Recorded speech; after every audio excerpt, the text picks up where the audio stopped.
La tyrannie du choix de Renata Salek. Introduction. Flânant au rayon développement personnel d'une librairie new-yorkaise, je suis tombée sur un livre au titre surprenant, Tout sur moi. Il était fait surtout de pages quasiment vierges sur lesquelles n'étaient imprimées qu'une ou deux questions sur les goûts et dégoûts du lecteur. Ses souvenirs et ses projets d'avenir, rien d'autre. Ces espaces vides illustrent parfaitement l'idéologie dominante du monde développé. L'individu est le maître ultime de sa vie, dont il est libre de déterminer chaque détail. Dans la société consumériste contemporaine, à l'injonction de choisir entre les produits s'ajoute le commandement de voir toute notre vie comme un gros agglomérat de décisions et de choix. Par exemple, au cours d'un seul trajet en train, je me suis vue 1000 fois rappeler que j'étais libre de faire ce que je voulais dans ma vie.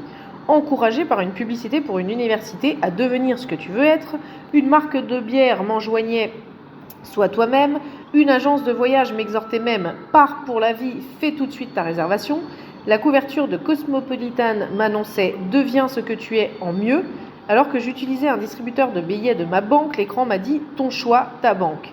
Même dans les pays post-communistes, la publicité nous dit constamment que nous devrions décider de la forme de notre vie. En Slovénie, d'énormes panneaux publicitaires pour une marque de lingerie vous demandent « Quelle femme voulez-vous être aujourd'hui ?» Une société bulgare de téléphone portable a pour logo « C'est ta voix » et son homologue croate répète le mantra « Sois toi-même ». Mais devenir soi-même ne semble pas chose aisée. Un coup d'œil rapide sur les listes de best-sellers suggère que les gens dépensent beaucoup de temps et d'argent pour apprendre à y parvenir. Modifie ta pensée, modifie ton être, toi. Manuel du propriétaire, découvre maintenant tes forces et réinvente ta vie. Chacun propose une nouvelle stratégie pour redéfinir d'un bout à l'autre l'existence du lecteur. Des sites d'astrologie par Internet font de la publicité pour une découverte gratuite de son moi authentique. Des spots à la télévision encouragent à transformer totalement son apparence physique. Et il n'y a pas de domaine de la vie publique et privée auquel ne corresponde un coach susceptible d'aider à trouver son style de vie idéal. Pour autant, tous ces conseils ne débouchent pas nécessairement sur un état de satisfaction. Au contraire, ils peuvent augmenter l'angoisse et le sentiment d'insécurité. La rédactrice en chef d'un magazine, Jennifer Nielsen, avait décidé d'essayer de résoudre tous les problèmes de sa vie en ayant uniquement recours aux conseils offerts par toute une collection de livres d'autothérapie et de développement personnel qui promettaient de l'aider à trouver le bonheur et l'épanouissement. Dans son livre presque parfaite à tout égard, elle décrit comment, après avoir passé 2 ans à suivre à la lettre les conseils pour perdre du poids, désencombrer son appartement, être une meilleure mère et une meilleure compagne et trouver globalement plus de sérénité dans son existence, elle a commencé à être prise de graves attaques de panique. Loin d'être meilleure, son niveau de satisfaction était moindre. Non seulement ses tentatives d'autothérapie lui prenaient tout son temps, mais rien de ce à quoi elle était arrivée avec leur aide ne trouvait grâce à ses yeux. Une cuisine impeccable, 3 repas par jour cuisinés à la maison et la maîtrise de nouveaux talents de communication. Même les kilos qu'elle avait réussi à perdre grâce à son acharnement étaient revenus en l'espace de quelques mois. À l'issue de cette expérience, Jennifer Nielsen expliqua pourquoi elle en était arrivée à penser que, au lieu de tenter de changer en fonction de ce qu'ils sont, les gens sont plus à l'écoute de ces livres que d'eux-mêmes. Nous avons le sentiment de devoir assumer dans notre vie trop de responsabilités, le travail, les boulots, les enfants, le couple. Quand vous pouvez vous tourner vers quelqu'un qui vous dit quoi faire, c'est apaisant. Comment se fait-il que cette multiplication de choix par lesquels nous sommes censés pouvoir individualiser davantage notre mode de vie et le rendre parfait ne conduise pas à une satisfaction accrue, mais à plus d'angoisse et à plus de vifs sentiments, d'insuffisance et de culpabilité. Et que pour diminuer son angoisse, on accepte de suivre au petit bonheur la chance des brides de conseils de publicitaires ou d'astrologues ou les tuyaux de beauté de l'industrie cosmétique, d'être guidé par des prévisions économiques de conseillers financiers et d'accepter les conseils relationnels des auteurs des livres d'autothérapie. Étant donné que dans le monde développé, de plus en plus de gens s'en remettent à ces soi-disant experts, il paraît plus juste de dire que notre désir le plus pressant est au contraire de nous voir ôter le fardeau d'avoir à faire des choix. Ceux qui essaient d'améliorer leur vie grâce à des experts se laissent souvent piéger dans un cercle vicieux. Des psychanalystes ont par exemple observé un type particulier de comportement obsessionnel chez les usagers du site d'autothérapie flylady.com, encouragés à tenir un journal pour contrôler leurs tâches quotidiennes et à suivre des conseils détaillés sur la meilleure façon de désencombrer leur espace, leur corps, leurs émotions et leurs relations. Certains des utilisateurs ont fini sur le divan où ils se plaignaient d'échouer constamment à mener à bien ce qui leur avait été fixé ou de leur embarras devant l'allongement de la liste des tâches à accomplir. D'autres en étaient arrivés à vivre comme si toute leur vie n'était qu'une liste de prouesses. Travailler sur telle mission, perdre tant de kilos, se marier à tel âge, avoir un enfant, construire le parfait foyer. Pourtant, ils semblaient tirer un plaisir particulier à pleurnicher sur l'insuffisance dont ils se supposaient coupables. Ces formes de torture où l'on est à la fois victime et bourreau vont de pair avec l'acharnement à poursuivre des formes de jouissance toujours nouvelles. L'idéologie industrielle post-capitaliste tend à traiter l'individu comme si sa jouissance était sans limite, un être capable indéfiniment de repousser les frontières du plaisir et en mesure de satisfaire constamment ses désirs qui sont eux-mêmes en expansion continue. Mais la vérité est que, paradoxalement, au sein d'une telle société, nombreux sont ceux qui vivent une profonde insatisfaction et sont dans un processus d'autodestruction. Le principe d'une consommation sans entrave tend à conduire les gens à se consommer eux-mêmes. Automutilation, anorexie, boulimie n'en sont que les formes les plus criantes. Quand la crise économique actuelle a commencé en 2008, on a d'abord cru que la possibilité de choisir avait été remplacée par la restriction, le bonheur par la morosité et la liberté individuelle par le désir d'une autorité qui prenne les choses en main et les remettre d'aplomb. Des leaders d'opinion comme le Financial Times ont publié des articles sur la situation économique et ses ombres avec des manchettes comme « L'avenir hypothéqué »,« L'heure de rembourser » et « Wall Street noie son chagrin ». On s'est lancé dans une analyse tout azimut de la société sous les auspices d'un appel à la prise de conscience, à un virage à 180 degrés, à un nouveau départ. On peut dire qu'un sentiment d'irrationalité planait au-dessus de toute chose. Même les articles sur l'art et la culture semblaient accompagner l'émergence d'un nouveau discours fataliste. La question « Comment survivre à la fin de la civilisation ?» appelait des réponses inédites, le recours au maître de l'équilibre et de l'harmonie, à la voix du futur ou à la mélodie de la simplicité. Pourtant, dès qu'a jailli la lueur d'espoir que la crise ne déboucherait pas sur une débâcle économique totale, on a vu ressurgir cet outil idéologique puissant de notre société de consommation qu'est l'idée de choix, emballée cette fois dans ses développements sur la capacité de la prospérité à augmenter vraiment le bonheur et celle de la consommation ostentatoire à être la meilleure façon d'occuper ses loisirs. Mais ces réflexions sur la simplification de la vie étaient elles-mêmes prises dans le filet d'une autre version du choix. Le consommateur étant sommé de choisir, de ne pas choisir, il lui fallait souvent payer pour recevoir des conseils sur le moyen d'y parvenir. Il n'était pas libre de jeter simplement les choses ou de les donner à quelqu'un. Il avait besoin de conseils pour savoir comment le faire. Ce glissement dans la perception de ce qu'est la prospérité ne s'est cependant pas produit du jour au lendemain. Les gens ne se sont pas réveillés un matin en voyant leur vie sous un autre jour. Les prémices de la crise économique s'étaient déjà fait sentir depuis quelque temps. Parallèlement, corollaire de l'idéologie du choix, l'état dépressif s'était infiltré en pleine période d'expansion. On en veut pour preuve l'angoisse et le sentiment d'insécurité patent pendant la dernière décennie du capitalisme post-industriel. C'est un peu comme si la crise était venue accomplir un désir de soulager la pression du choix. La crise a même apporté une forme de jouissance étrange, de l'ordre de l'apaisement. Dans certains milieux où un besoin de fixer un plafond à l'extravagance, ou plutôt aux innombrables possibilités offertes par l'abondance, s'était manifesté depuis déjà longtemps, même si l'on n'en avait que partiellement conscience. Brossant un tableau de la nouvelle tendance pour passer des fêtes allégées et dégraissées dans un article intitulé « Faisons la fête comme en 1929 », le New York Times a rendu compte de cette humeur puritaine.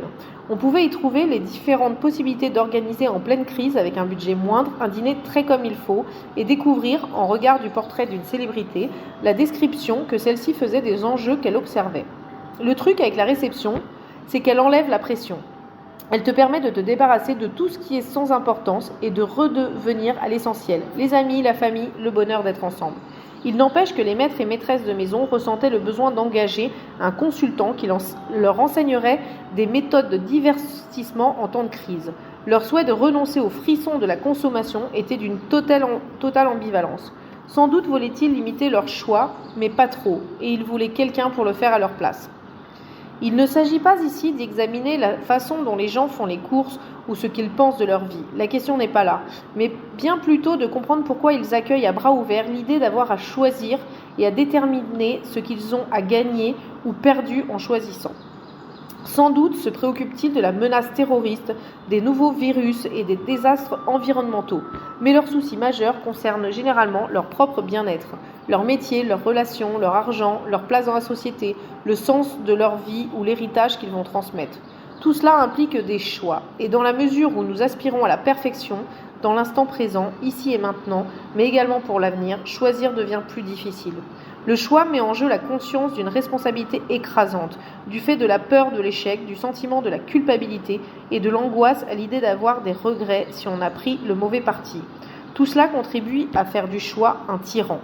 Comme le souligne le sociologue Richard Sennett, pour la philosophie politique traditionnelle, le mot tyrannie est souvent synonyme de souveraineté. Quand tout est soumis à l'autorité d'un principe ou d'une personne, la vie d'une société est tyrannisée. Cette forme de tyrannie ou de souveraineté n'a pas besoin de se manifester sous une forme brutale. Elle peut agir par la séduction, si bien que les gens eux-mêmes souhaitent être gouvernés par une autorité unique et suprême. Cette autorité n'est pas forcément une personne, un tyran. Une institution ou une croyance peuvent jouer le même rôle. Depuis ces dernières décennies, l'idée de choix, telle qu'elle est présentée dans la théorie du choix rationnel, exerce une emprise parfaitement tyrannique sur le monde développé. Cette théorie part de l'hypothèse que les gens pensent avant d'agir et qu'ils chercheront toujours à maximiser les bénéfices et à minimiser les coûts de leurs décisions, quelle que soit la situation. Selon les circonstances et pourvu qu'ils aient assez d'informations, ils choisiront donc toujours la solution qui va dans le sens de leur intérêt. Certains penseurs qui s'élèvent contre la théorie du choix rationnel objectent que les êtres humains n'agissent pas toujours dans le sens de leur intérêt propre, même quand ils l'ont bien identifié. D'où les nombreux cas où ils agissent par charité et altruisme plutôt que sur la base de leur intérêt personnel bien compris. La psychanalyse a également montré que les gens adoptent souvent des comportements qui ne maximisent pas leur plaisir ni ne diminuent leur souffrance ou leur inconfort et qu'ils tirent même parfois un étrange plaisir à agir contre leur propre bien-être. Même s'ils croient disposer de l'information dont ils ont besoin pour faire le meilleur choix, leur décision sera lourdement influencée par des facteurs externes, par exemple autrui, ou par des facteurs internes, comme leurs propres désirs et souhaits inconscients. Dans la société actuelle, qui porte au pinacle le choix et l'idée que choisir est toujours dans l'intérêt des personnes, le problème n'est pas tant celui de la palette d'options disponibles que celui de leur représentation. Les choix existentiels sont décrits dans les mêmes termes que les choix de consommation. Nous cherchons à trouver le bon mode de vie, comme le bon papier peint ou l'après-shampoing parfait. La culture du conseil qui prédomine actuellement présente la quête d'un conjoint dans les mêmes termes que la recherche d'une voiture. Il faut d'abord bien peser tous les avantages et inconvénients, puis rédiger scrupuleusement les clauses d'un contrat de mariage, réparer les choses quand cela tourne mal et en dernier ressort, rendre le vieux modèle pour en acquérir un nouveau avant de finir par se lasser de tous les tracas inhérents à l'engagement et décider d'opter pour un contrat de location temporaire. À l'origine, c'est dans les classes moyennes du monde développé que la question de choix est devenue une préoccupation. Pour autant, les contradictions consubstantielles à l'idéologie du choix ont jeté bien des gens dans des affres, y compris dans les pays pauvres. Alors même qu'ils sont maintenant censés être libres de leur choix de vie, ils sont en réalité sous le coup de nombreuses contraintes. Traités comme s'ils étaient en position de faire de leur propre vie une œuvre d'art et d'en façonner à leur gré tous les éléments, ils sont encouragés à agir comme s'ils vivaient dans un monde idéal et que leur choix était réversible, alors que leur situation économique les en empêche et que les conséquences d'une mauvaise décision peuvent être désastreuses. Même dans les pays riches, les pauvres n'ont pas la possibilité de profiter des choix qui semblent se présenter à eux. Aux États-Unis, par exemple, l'éventail de traitements médicaux et de technologies parmi lesquels on peut choisir est large, mais cela sous réserve d'avoir une assurance maladie et de pouvoir se le payer, car en l'absence de régime de sécurité sociale universel, les pauvres n'ont pas accès aux soins les plus basiques. Et même pour ceux pour qui l'argent ne pose pas de problème, il peut être lourd et source de confusion d'avoir à choisir. D'un côté, selon les avancées de la science, leurs gènes ont déjà déterminé leur maladie future et leur durée de vie. De l'autre, on leur inculque l'idée que par leur choix de vie, ils sont les seuls responsables de leur bien-être. Le but de ce livre est d'explorer comment l'idée que nous pouvons choisir l'homme ou la femme que nous voulons être et l'injonction à devenir nous-mêmes se sont insensiblement retournées contre nous, en ce que, loin de nous donner davantage de liberté, elles ont surtout eu pour effet d'accroître notre anxiété et notre fringale consumériste. Ce n'est pas un hasard si le capitalisme post-industriel proclame son adhésion à l'idéologie du choix, car elle lui permet avant tout de perpétuer sa domination. Le problème, comme le suggère le philosophe Louis Althusser, est que nous n'avons pas conscience des formes d'où procède la construction de notre vie. Le fonctionnement de la société paraît relever de l'évidence comme quelque chose de presque naturel. Pour comprendre les impératifs cachés, les codes de vie, les obligations secrètes que les philosophes appellent idéologie, il nous faut déchiffrer le voile de l'évidence et de ce qui apparaît de l'ordre du donné. C'est à cette condition, et à cette condition seulement, que nous pourrons percevoir la logique bizarre mais hautement ordonnée à laquelle nous obéissons quotidiennement sans réfléchir. Il est possible que nous ayons l'impression de nous opposer à la société ou au statu quo. Pourtant, paradoxalement, pour qu'une idéologie particulière se maintienne, il n'est pas nécessaire que les gens la soutiennent activement ou croient en elle. L'essentiel, c'est qu'ils n'expriment pas leurs doutes. Ils respectent l'opinion de la majorité dès lors qu'ils croient vrai ce que la plupart autour d'eux croient tel. Les idéologies prospèrent donc sur la croyance en la croyance des autres. Dans les anciens régimes communistes où la plupart des gens ne croyaient pas mordicus à l'idéologie dominante, ce mécanisme a peut-être été particulièrement évident. Les citoyens raisonnaient ainsi: je ne crois pas au parti, mais il y a beaucoup de gens plus nombreux et plus puissants que moi, et que les gens comme moi qui y croient, donc je vais m'aligner. En dernier ressort, la cohésion de la société était sauvée par une croyance dans ces autres fictifs qui supposaient croire renforçaient donc celle-ci. Cette logique s'applique à l'idée de choix. Admettons que nous ne pensions pas que nos choix soient illimités, ou que nous soyons totalement capables de déterminer l'orientation de notre vie et de nous modeler selon notre goût et à notre convenance. Il n'en reste pas moins que nous croyons que quelqu'un d'autre croit en ces idées, et donc nous n'exprimons pas notre désaccord. Pour que l'idéologie du choix prenne un tel empire dans la société post-industrielle, il faut seulement que les gens gardent leurs doutes pour eux. À mesure que s'accroît notre sentiment d'être coupable de ce que nous sommes et habité constamment par l'obsession de nous améliorer, nous arrivons de moins en moins à relativiser et prendre la distance nécessaire pour lancer le moindre changement social. Les efforts que nous consacrons à notre amélioration individuelle nous font perdre l'énergie et la capacité à prendre une part active à ce changement sous quelque forme que ce soit, et nous vivons dans la hantise perpétuelle de l'échec. Nous ne pourrons apaiser cette angoisse que si nous comprenons d'abord comment elle a commencé et comment elle s'entretient. Et si nous espérons changer le mode de fonctionnement de la société, il nous faut admettre qu'il existe des alternatives à la tyrannie du choix qui joue un rôle tellement central dans l'idéologie du capitalisme tardif. Au lieu d'avoir le culte du choix rationnel, il nous revient d'examiner comment les choix s'opèrent souvent à un niveau inconscient et de mettre en évidence l'influence qu'exerce sur eux la société en général. À une époque de crise économique, d'autres questions se font jour. Comment passer d'une possibilité de choix infini à un choix sévèrement restreint? Comment passer de la croyance que tout est possible à celle que rien ne l'est plus dorénavant? Comment oublier les promesses et regarder la réalité en face? Ces questions s'articulent à la difficile logique de la perte. Dans le monde développé, ces dernières décennies ont créé l'illusion d'un présent éternel. Du passé, faisons table rase et soyons les artisans de l'avenir, qui est entièrement entre nos mains. Un pareil discours occulte la réalité de la perte. Les décisions sont encore plus difficiles à prendre pour un individu qui se perçoit comme le maître de son destin, de son bien-être et du bien-être de ses proches, de ses enfants par exemple. Il peut être envahi et terrassé par le regret d'avoir pris telle décision ou par la peur de commettre une nouvelle erreur. Afin d'éviter les sentiments de perte et de regret et de ne pas se laisser submerger par l'angoisse, on essaie de minimiser le risque ou du moins d'accroître sa prévisibilité. La société qui reconnaît au choix une suprême valeur repose sur l'idée que nous devons prévenir ou du moins prédire tous les risques. Une crise, s'il faut en donner une définition, est justement le moment où on perd le contrôle, le moment où le monde que l'on connaît est détruit et où l'on est face à l'inconnu. Quelles qu'en soient les conséquences pour une société, ce peut être l'occasion ou jamais pour l'individu de réaffirmer ce qui compte vraiment. Une crise économique oblige à épargner, mais également à réfléchir à ses désirs. Épargner, c'est sacrifier le désir, ou du moins le remettre à plus tard. Jusqu'à une date récente, la société du choix encourageait la satisfaction immédiate et enseignait à ne pas sursoir.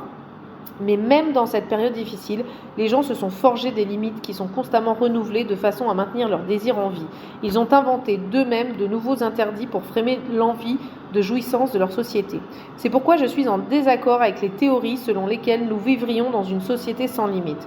Il y a une différence entre une société où les limites n'existent pas et une idéologie qui décrit la société comme étant illimitée.